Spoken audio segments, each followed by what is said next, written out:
What do the television, the telephone, and the home computer have in common?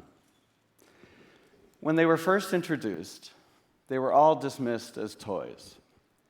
And then they changed the world. Computer games have also been dismissed as toys. But today I want to show you how computer games are poised to change the world by revolutionizing healthcare. Now, for 20 years, I've been building special kinds of computer games with virtual reality. Virtual reality, or VR, is a computer-generated world that fools our senses into perceiving that this experience is real. It directly affects our mind, our body, and our emotions.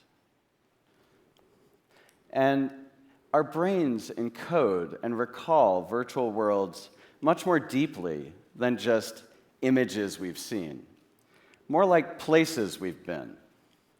And it's this magic of immersion that makes VR so powerful. Now, I would bet that VR simulations like this, to train surgeons in complex, risky procedures, might look familiar to many of you. We easily recognize the value of VR here because it fits nicely into our pattern of thinking that it is doctors that cure us of illness and injury. Now, of course, doctors play a big role in healing, but the doctor-centered paradigm of healthcare underutilizes our innate human power to recover on our own or to prevent illness in the first place.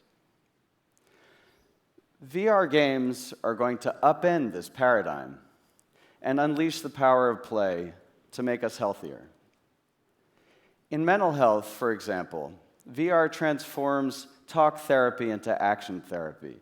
Immersive simulations like this, called Iraq World, let veterans return safely to a virtual battlefield in a way that reduces their symptoms of post-traumatic stress.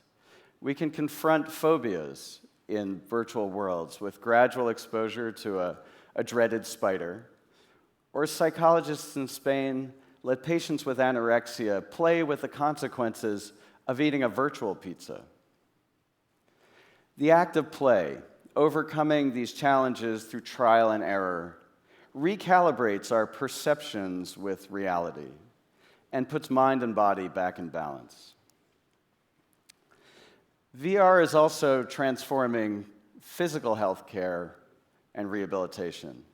For example, we're using VR games to help patients with severe burns escape the pain of recovery. VR is more effective than other types of distraction, and it can even reduce the need for opioids.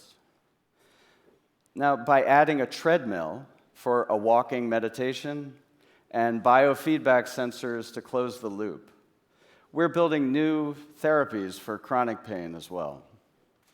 In addition, VR gives us a way to turn the tables on lifestyle diseases like diabetes, cancer, and even tooth decay. We created Attack of the S Mutans. This is a VR game about the Streptococcus mutans that live in your mouth. The microscopic world of these slimy biofilm pooping lactic acid onto your crystalline enamel makes a great drama for a game.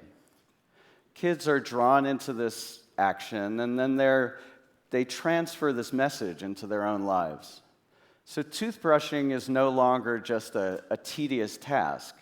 It becomes a heroic battle for health.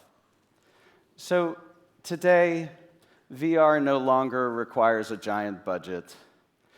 Moore's Law and big investments are driving down the costs and improving the quality.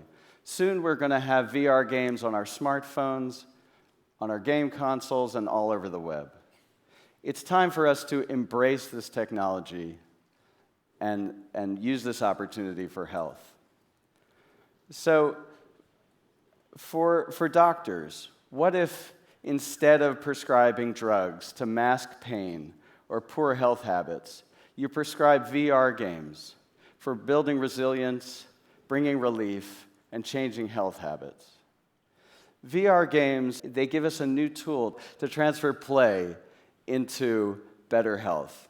And the world will soon realize that this innovation is so much more than a toy. Thank you.